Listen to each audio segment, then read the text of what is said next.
Thank you guys so much for joining. I am Mallori Steele. I am the owner of Productive Consulting. I am a dark skinned Black woman, dark brown, wearing a black shirt, a little bit off the shoulder, green dangly earrings, glasses, and I just cut off all my hair in December. So, very short little afro with a white, blurry background. This session, I'm so grateful to have our panelists. They're going to introduce themselves once we jump into the questions. But I would love for this session to be just as interactive as the last. So, anyone coming to do a panel or presentation, it's a certain level of openness and vulnerability. And so we would love your support by giving us some emojis, sharing your thoughts, opinions, questions in the comments, and just engaging with us.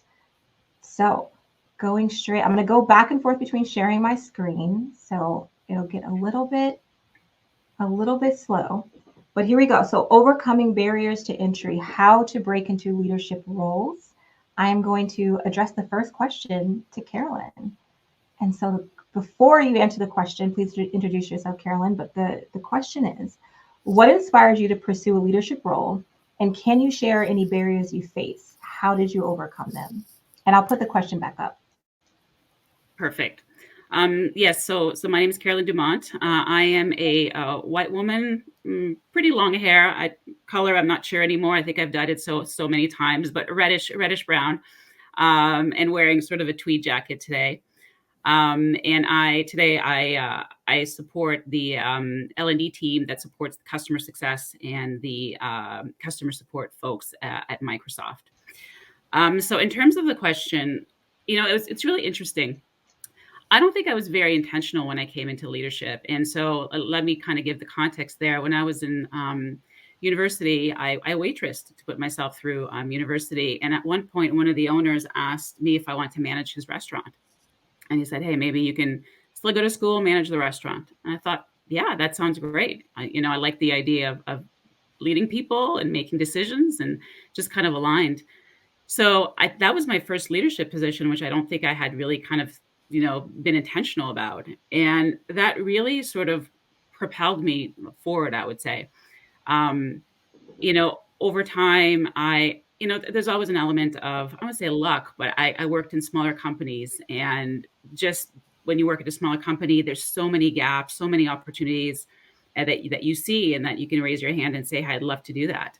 And that really, my first job was a telemarketer. And 6 months later, I was director of sales, traveling the world selling, an XML database. So it wasn't that, for me, the barrier was actually, and I think I've been lucky that way. The barrier wasn't an external barrier. It was more internal. It was more, hey, can I do this? Do I have the confidence? Do I have the experience? I'm really young. Should I be leading a team of salespeople when I don't really know exactly what I'm doing?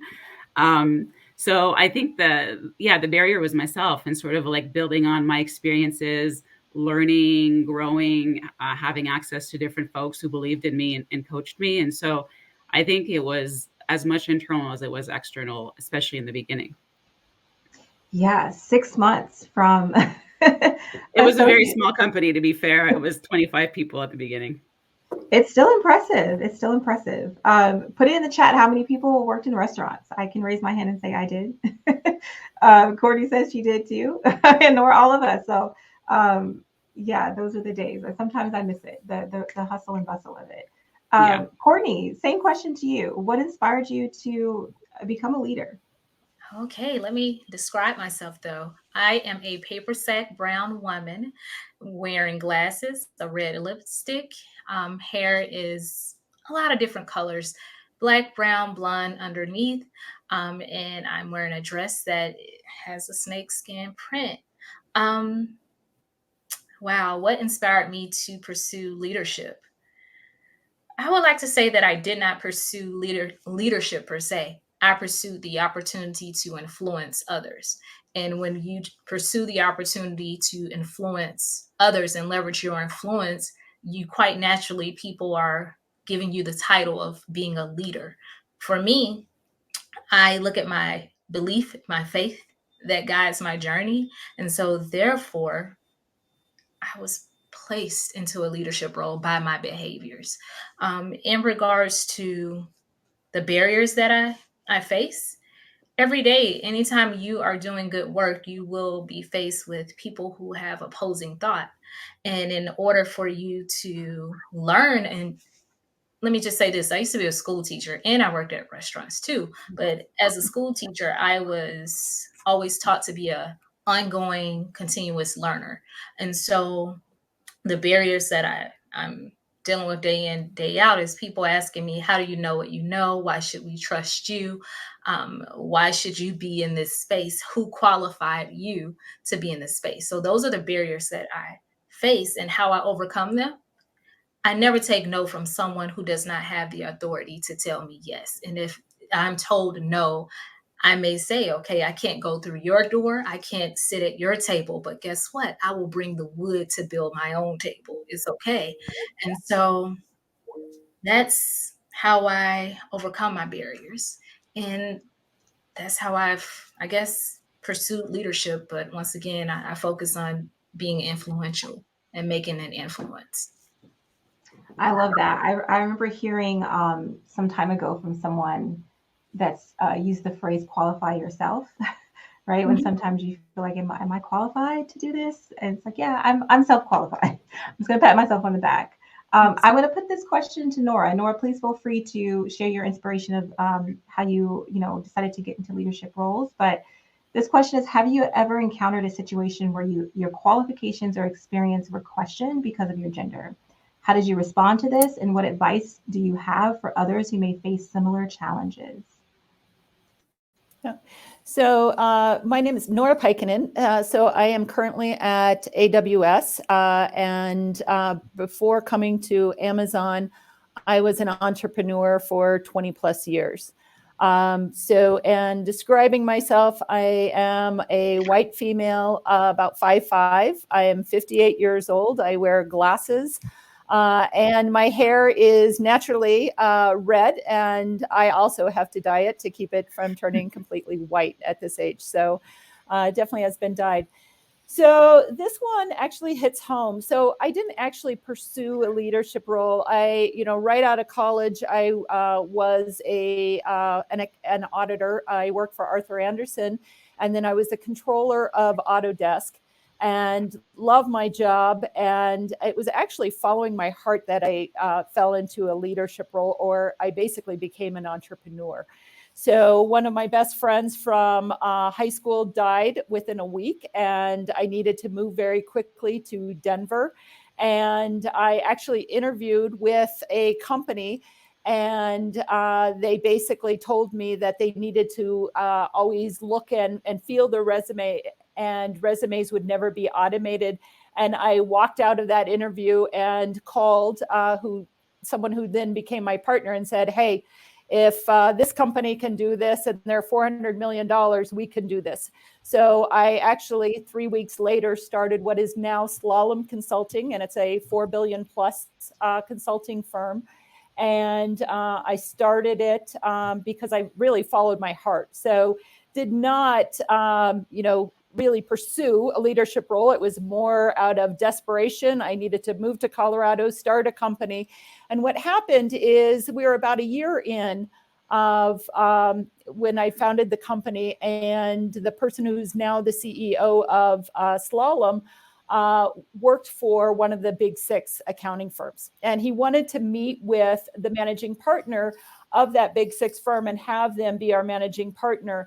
And I basically started that company and worked how I needed to work. And I had a 3.5-year-old when I started the company.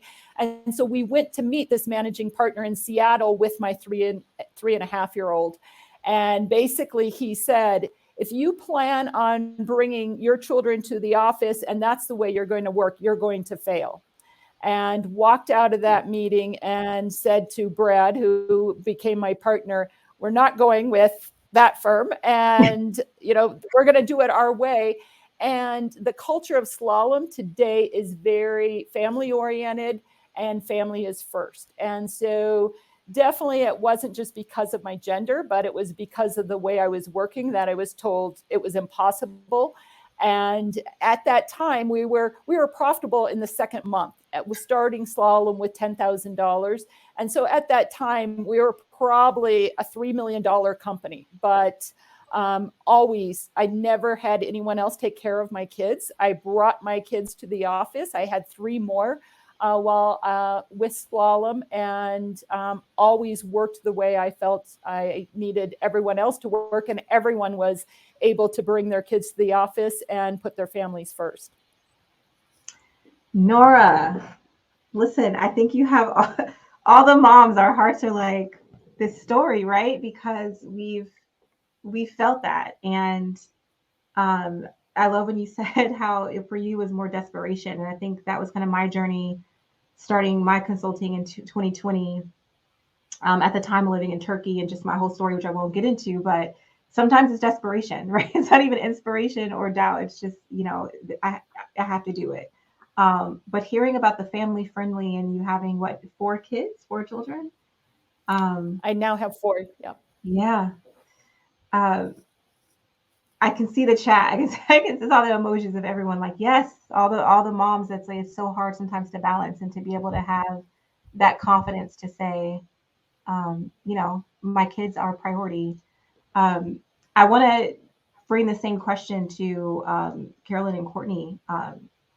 Did you ever experience doubt based on your qualifications or experience? And, how did you deal with it? Yes, definitely. I would say probably more so in the beginning of my career as well. So I can imagine 25, traveling the world, meeting with chief technology officers, trying to sell. And it was daily. It was literally every initial sales meeting it wasn't unusual for them to look at me and say, all right, who are we really meeting with? Right? You? So that's how I started a lot of the meetings. And that was for about 1.5 years, 2 years. In a way, it was a great breeding ground, actually, because it really made me clear on who I was. It made me more assertive than I was naturally. I had to become that. It actually boosted my confidence over time as well, because obviously if you start like that, I felt like you could only go up. So some of those companies, I had a lot of success with them, developed great relationships with some doubters along the way. So for me, it was a great breeding ground in a way, even though it was really, really hard. And some of it was, sometimes I wasn't sure, was it gender? Was it age? Was it, there was a lot of things sort of like stacked on top of each other. So it was sometimes hard to know exactly where that was coming from. But as my careers evolved now, I find it to be slightly different. Just because I've been in L&D for so long, probably over 20 years, I tend to be the L&D expert in a room with other, VPs or something. So for the most part, if we're talking about something around skilling or learning, I haven't felt those kinds of things, because usually they understand that I have the background. It's when there's a conversation around, I don't know, something around finance or strategy or something else that's not L&D related, and then I might interject. That's where I might sometimes feel something where they're not sure about, they're not really believing or they're definitely pushing back on what I'm saying, or not necessarily feeling the same way as when I talk about something L&D specific. So again, there's a lot of things going on in those spaces. There's gender. Sometimes I'm still the youngest person in the room. Sometimes there's a lot of things going on. But for me, for the most part, when I've encountered something that's really direct, because we all have those moments where I was, pretty clear that there's some bias there.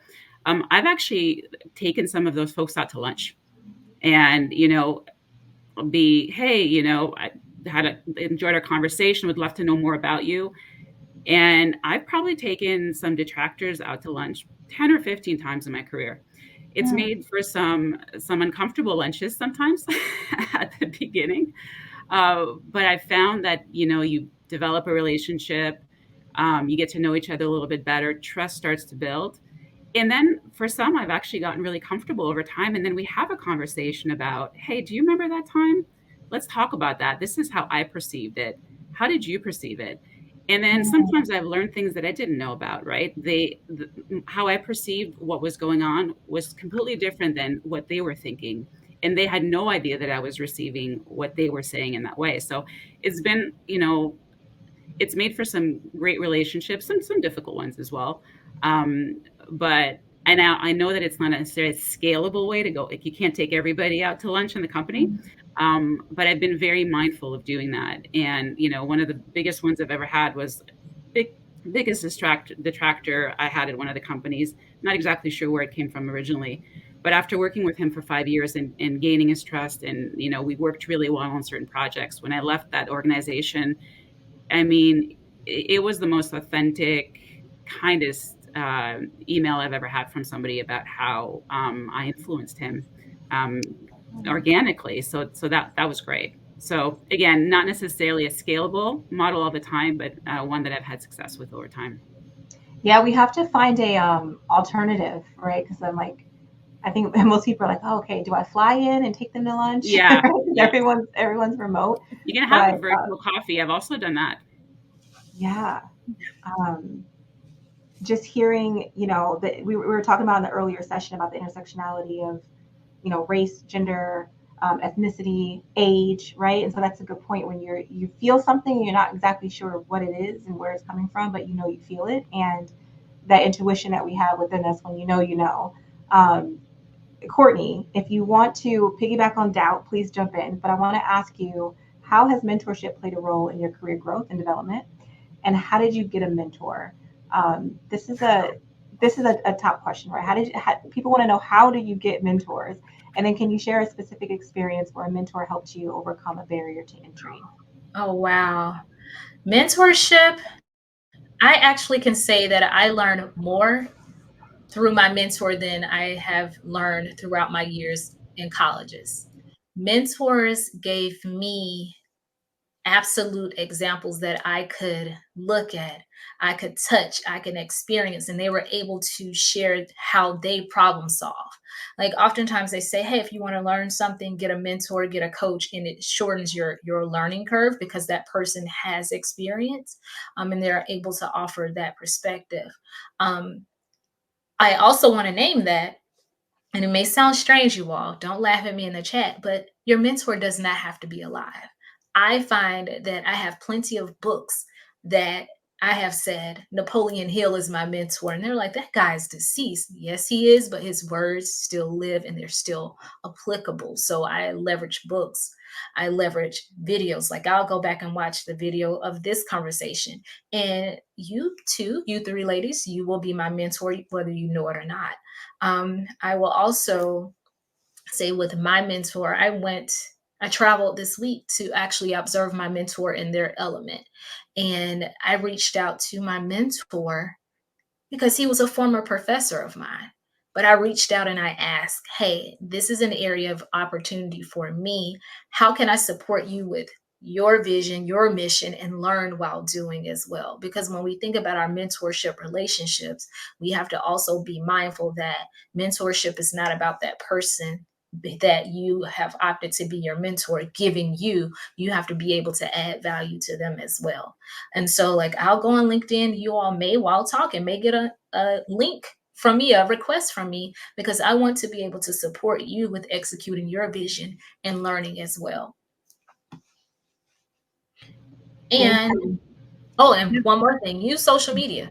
If you want to learn, do a hashtag search and reach out to strangers and talk to them. Reach out to a stranger. You're told when you're younger, don't talk to strangers. And then the minute that you're like 18, 19, it's like, you got to network and talk to strangers.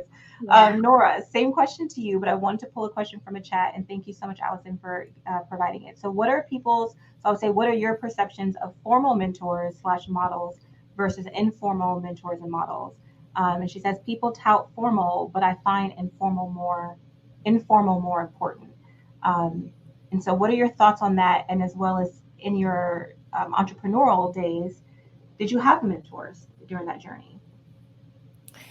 Yeah, so great question. I completely agree that for me personally, informal mentors have been much more effective than formal mentors. And through my days of entrepreneurship, I did not have a lot of mentors. It was, basically taking it and running. And, I had a lot of people doubting us and telling us we are crazy and I should go back to Autodesk or to a larger company. And I definitely agree with Courtney that a lot of mentors are books or people.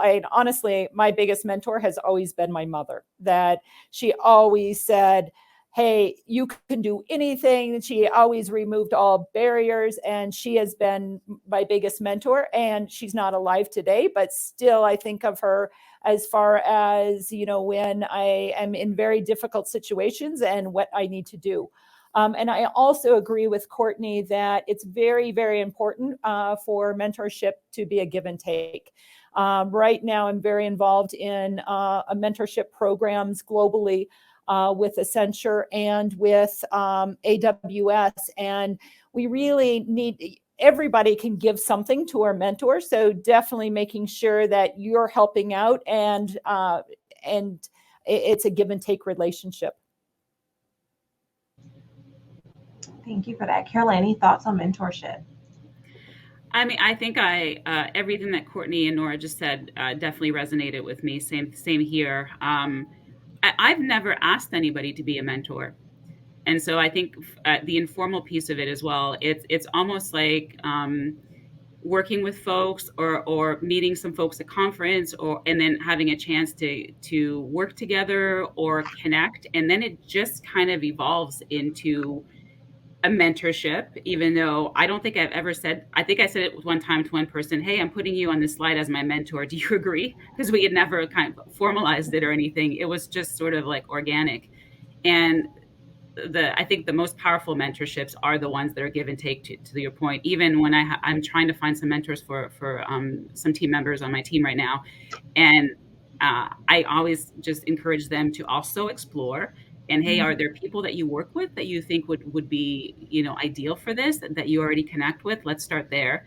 If not, when I'm interviewing people or I'm talking to people about being mentors for maybe some more junior people on my team, I'm also trying to really understand what their interests are and where they want to grow, to see if there's enough opportunity for that give and take. That's where I find the value of mentorship to really stick. If not, it tends to, my experience has been, it doesn't go the distance.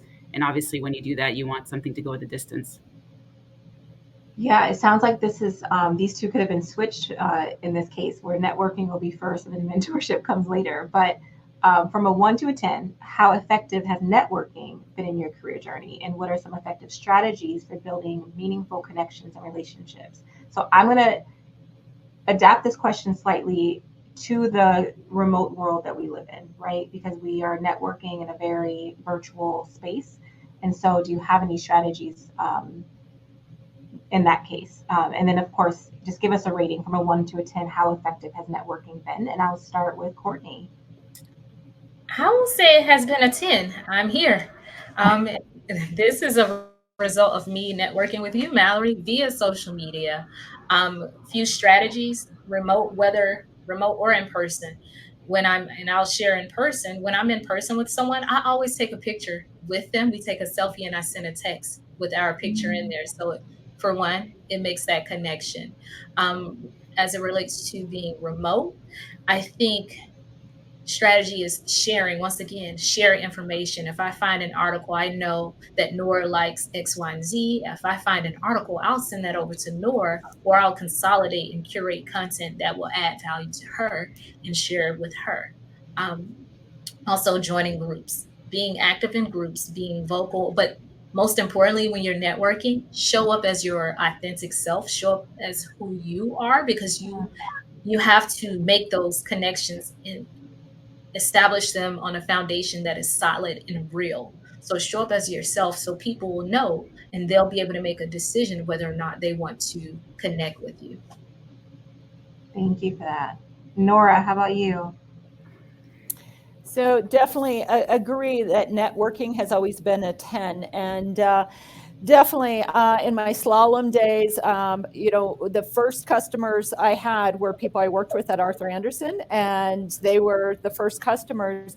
And then when I sold slalom, I took a hiatus from technology and had I ran a ski racing area. And I thought I was done with consulting. And then when I came back, I had a data science company. And I had to network because I didn't know any PhDs that specialized in NLP. And so basically, it was 100% networking to find my employees and I did have contractors, but it was all networking, and none of these individuals I knew. It was all through LinkedIn, putting together teams to build products and to win contracts. And that company was Habe. So that's before I came to Amazon. But definitely believe in always taking care of your network and making sure that you always respond to any messages. So Nora, how many businesses have you owned? Two. Two. Three. Okay. So I own a slalom, so we did not start as Slalom Consulting. We started as Accounting Quest. It was rebranded to 2 Degrees and then to Slalom. Then I bought a ski mountain, a alpine race training center, and I ran that for 4 years. And then Habe was a data science company that I had for 4 years, specialized in NLP and IoT and smart cities. Before I came to work with Amazon. So basically, had some very large smart city contracts, but after COVID, they all came to a halt. And so I needed to get on somebody else's payroll. And that's when I came on with Amazon. So everybody who's here, who's kind of back and forth about starting a business, just do the thing, just start it. Carolyn, I had the same question to you, but I'm going to add to it from the question in the chat. So in addition to networking and kind of rating how effective it's been for your career, how do you decide with whom you mentor? This person said, I always choose to support or enhance the underdog who is bullied or sidelined. And so just any thoughts on kind of your decision process when it comes to your mentorship? That's a really good question.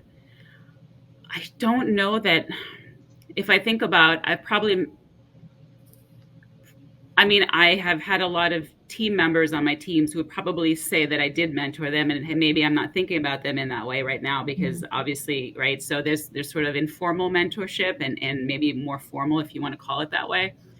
I don't think it's just one thing. I think I've had some. I remember one person just knocked on my door. It's kind of in desperation, I'm getting passed over. I'm not getting promoted. I don't know what's going on. Somebody in a different team. And so I felt urgency. And honestly, I felt I could feel like I had empathy and I knew she was really good. So like, okay, let's figure out what's going on. Right. So that was one that's actually still here to this day. I still mentor her 10 years later, and I've learned as much from her as she's learned from me in that time. So that's one instance. I've had some people that I've mentored that their manager has reached out to me and said, hey, this person's really interested. I think you'd be a good fit. Are you open to that? And then I start that. And then if it holds and the relationship's there, then that also goes on for a long time. So it's not necessarily one or the other. I think I've seen many different scenarios where I've taken on mentorship. And when I've been mentored as well in the same way, either informally, we work together, the relationship's there, we like each other, we want to spend more time, that develops into that. And other times where I have never knocked on a door and said, please be my mentor. It's been more, hey, I need your advice. Like, I really like how you handle these things. Like, I would just love to learn from you. And then that to me, I found has been, it's hard for people to say no when you open that way. Of course, like they want to help for the most part. So that's been another avenue, even for myself, to find a mentor, to just be vulnerable in a way and just say, I need help. Yeah, I think this is, I'm learning and taking away from this because I've been looking at mentorship and trying to kind of grow my mentor circle, so to speak, with it being very formal and making sure, like, how do I approach them? How do I ask? And do I ask in the, in the best way? And how do I show that this is going to be a valuable relationship, right? That I'm willing to do the work and take their advice. And I think I just need to probably relax. That's what I'm reading and taking from this, right? That just let it be informal. I've had a lot of informal mentoring relationships that has really worked out well for me. And so just, I think embracing that it doesn't always have to be a formal kind of flow. It can flow in a very kind of informal, authentic way. So talking about growth, can you share a time when you faced a setback or failure in your pursuit of a leadership role, and how did you use this experience to grow and learn? I'm going to give this first to Nora.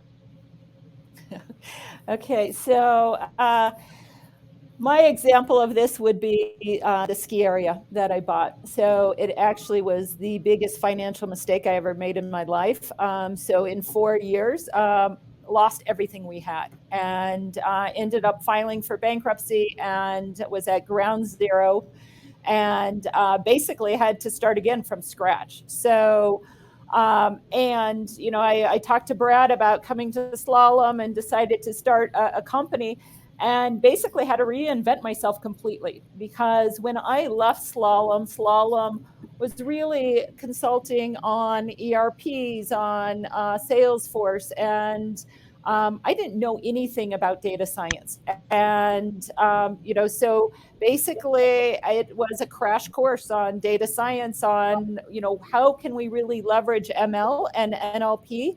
And so I took that failure, which definitely was the biggest failure I've ever had personally, and started a company. And I can't say Have was a complete success, because I did close it after 4 years. We had some really successful projects. I had one with 10 million two-way voice calls, and we were able to win a lawsuit that they had previously lost 4 years before for 250 million.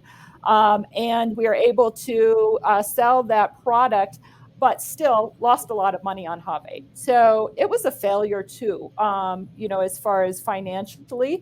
I was able to get out of it and then go work for Amazon. But in every setback, in having Echo Mountain, it was 4 years of, I was working night and day. I absolutely love it, and I would not have changed the experience that I had, because I loved every day of it. I just hated losing everything I had. So I don't regret it, and I learned a lot from it. And then with Have, I learned a lot about data science, and every day I'm learning something new, because I think with every failure you have to take what went wrong, learn something new, and move on and be present. So really try to just concentrate on where I'm at in this minute, and move forward.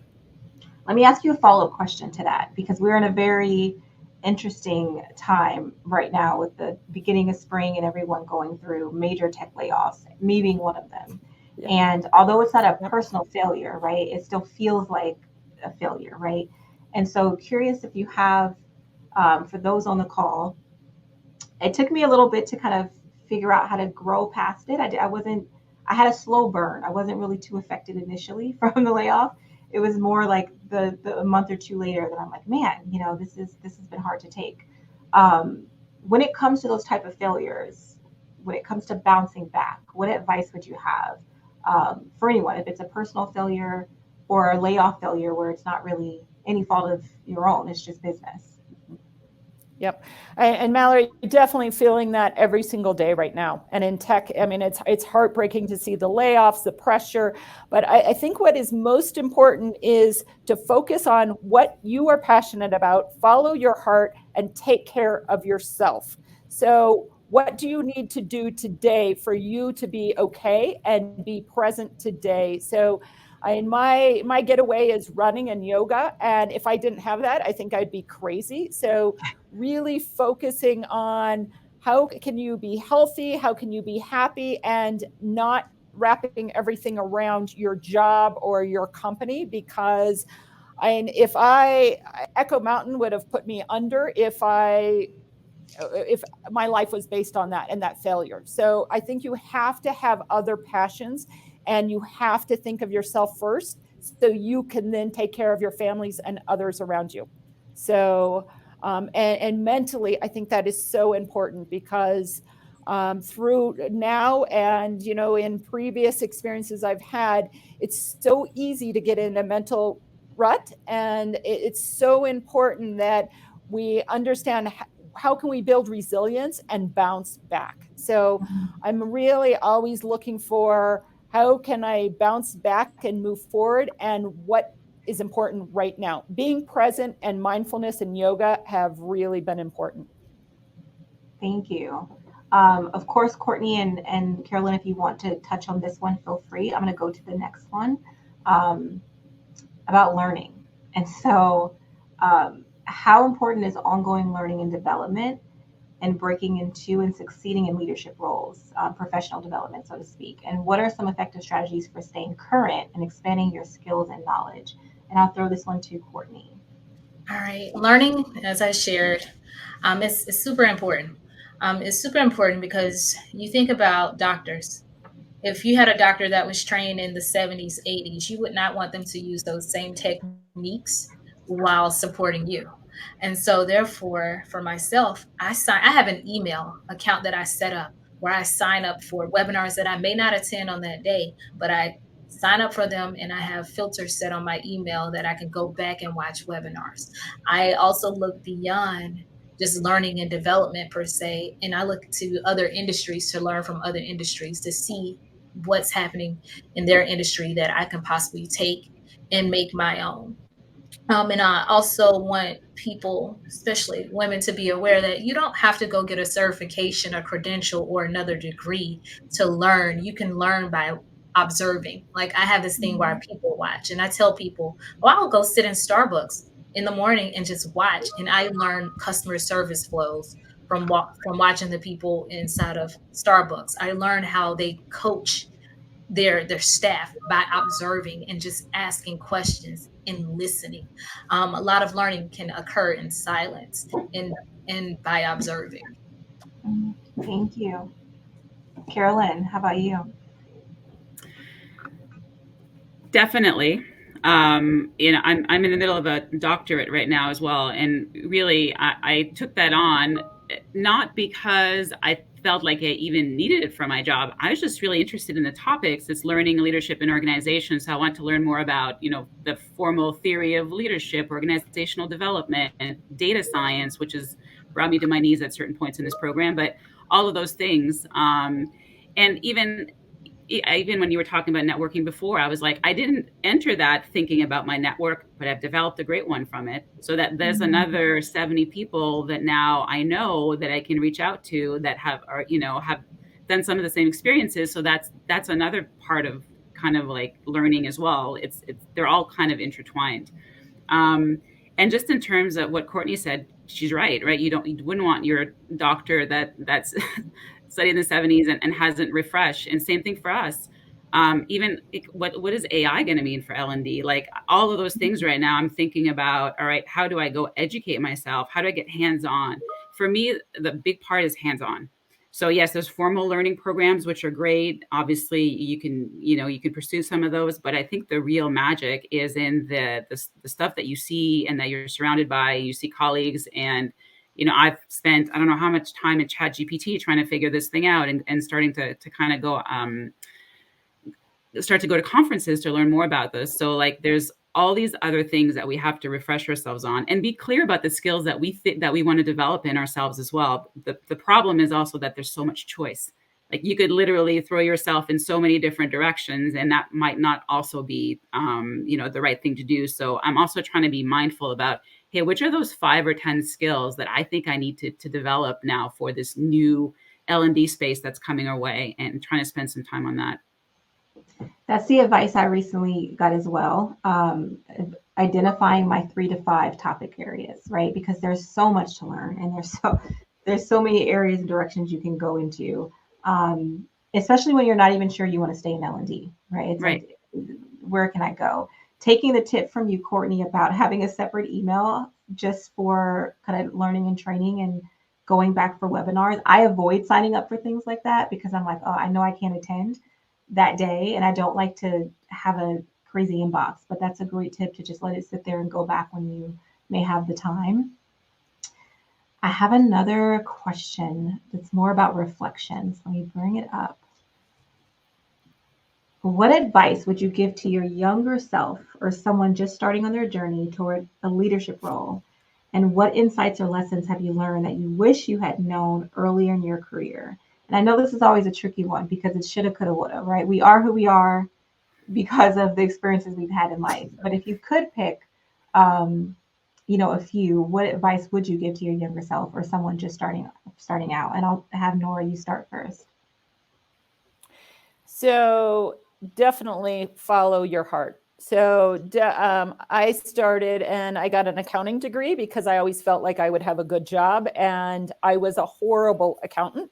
And my first job, I went in and said, hey, I should not be an auditor. I am not a good accountant and I need a different role. I need to be in special projects. So the times I've had major setbacks is when I am overthinking and trying to do the right thing, like be an accountant and just some other situations I had, and I wasn't following my heart. When I followed my heart, even though like Echo Mountain was a major disaster, I loved every minute of it. So definitely, I think it's really important that you don't try to spend a lot of time on what is going to get you a higher salary. You have to really follow on what do you love, and why I think Slalom was so successful from day one is I loved helping people get jobs and I loved recruiting, and I was good at it, even though I didn't have the experience. And so this is where I was able to, I followed my heart with Slalom and, many other things. So I think that, I honestly never used my accounting degree because I am a horrible accountant and I'm not detail oriented. So I've always leveraged other people. Thank you for that. How about you, Carolyn? If you look back, would you give yourself any advice? That's a great question. I think I'd say just relax. So, and by that I mean, well, a few things. So I think there's this idea that it's a certain path, right? That you're just going to keep going up and up and up and up, and there's going to be a few setbacks along the way, but it doesn't work that way. And that's okay. Sometimes it does, sometimes it doesn't. But there's a lot of learnings and value. And sometimes some of the things that happen along the way, right? Sometimes hey, I'm going to do this thing, and this thing is what I'm going to do until I retire, and then you get another opportunity. And I've seen too many people pass up those, and I've been one of those before. At one point, I had somebody said, "Hey, do you want to run a P&L? Like, do you want to do something totally different?" And I said, "No." And then sometimes I'm like, should I have looked at that? Right? I was so like, L&D is my path, and that's what I'm going to do. So I would say, be open. And then don't think that, when I was younger, I just had this vision of what things were going to look like. And if you're too caught up in that, when it doesn't look like that, it can really send you into a tailspin, right? Where you feel like you failed, what's going on. And I remember I had one of those moments at one point, probably in my mid-career, and I was working with a woman who I saw as sort of the pinnacle of success, right? CTO, one of very few women at the top. And I reached out to her, and she laughed at me in a very endearing way. And she's like, Carolyn, I've been thrown down so many times. She's like, you just see me here, but you don't see the journey that I went to. And she's like, but I can tell you, every time something happened, I learned something from it. I got stronger. I developed a skill set that made me that much better when I got to the next level. So she's like, you just have to see it that way. You can't see every setback as a failure. See it as, what can I learn so that you can be that much better when you get that opportunity again. And the last thing I would say really quickly, because I think this is an important one, is people who want to, and I have these conversations all the time with people who want to move into leadership, just be really clear about why you want to do that. A lot of people want to become leaders because they perceive that that's how you get a promotion, make more money. That's the only path that there is. And that's not the case. There's a lot of paths now to take. And leadership, it's been a great journey for me, but I also know that it's not for everybody. Or sometimes it's for some folks for a period of time, and then they want to go do something else. So just be super clear if that's your next path on why you want that. Because I've seen some people get it, and then they're like, oh, this is not at all what I wanted. I didn't realize it. Yeah. I think that's an important point. Is like, you think you want it, but do you want it? Or is it what you think it's even going to be? Right. Courtney, how about you? Looking back. Wow, like you both said amazing, like you added amazing value. I would tell my younger self to walk in your purpose. Don't worry about money. Worry about operating in your purpose, because when you operate in your purpose, whatever resources you may need, they will become available to you. And when you don't walk in your purpose, you begin to have multiple invisible spots that you can't see because you're not doing what you have the skill or naturally gifted to do. Another thing, talk to a therapist. And it sounds strange that I'm saying it, but get a therapist and have a therapist that you can talk through and have those conversations, those healthy conversations around, and always look for the lesson. We may say it's a failure. It's only a failure when you don't learn from it or share your learnings with others. Then you have failed to honor your purpose. It's only a failure if you haven't learned from it. How many learning experience have we had between the four of us, right? Thank you guys so much. This was a wealth of information. I do appreciate you guys being just so vulnerable. I saw that in the chat, like the gratefulness of vulnerability and openness, the good, the bad, and the ugly. Yeah, I see you guys in the chat. Thank you so much. Any final thoughts, any final words that, that we didn't touch on that you may want to share before we go? It is over 100 something of us in this call. We should all be connected after this call and make each of us a part of your network. Absolutely. I don't know if everybody updated. If you didn't, just take a screenshot, grab everyone's names. You can always connect on LinkedIn, or you can click, I believe, on our profiles and it'll pop up. If you find me, you'll find everyone else because I'm connected. So that's a great way as well. And I agree. It's so important to network. I think LinkedIn is such a powerful tool that is, underused.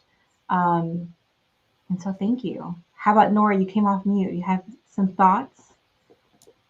Well, I completely agree with Courtney. So I do believe power in the numbers, and please connect, and hope we have more conversations going forward. Absolutely. Thank you to TDLC and Luis, who kind of allowed us to have this space and to do a panel. This has been awesome. Give us some emojis on how you feel about the end of this panel. Did you get something from it? Did you take away? I'll get to download the chat later. So if you could please just share a takeaway in the chat, and I'll pull that later. But again, thank you so much to our panelists.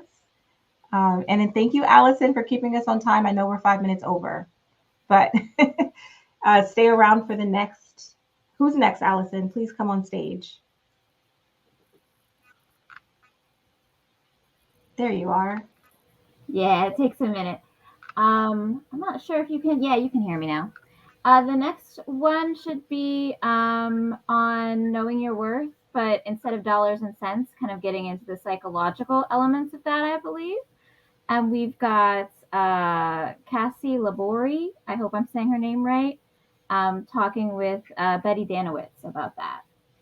Awesome. So stick around if you can. Thank you guys so much for joining, and we'll see you next time. Thank you. Thank you. Thank you. Thanks so much. Thank you, ladies.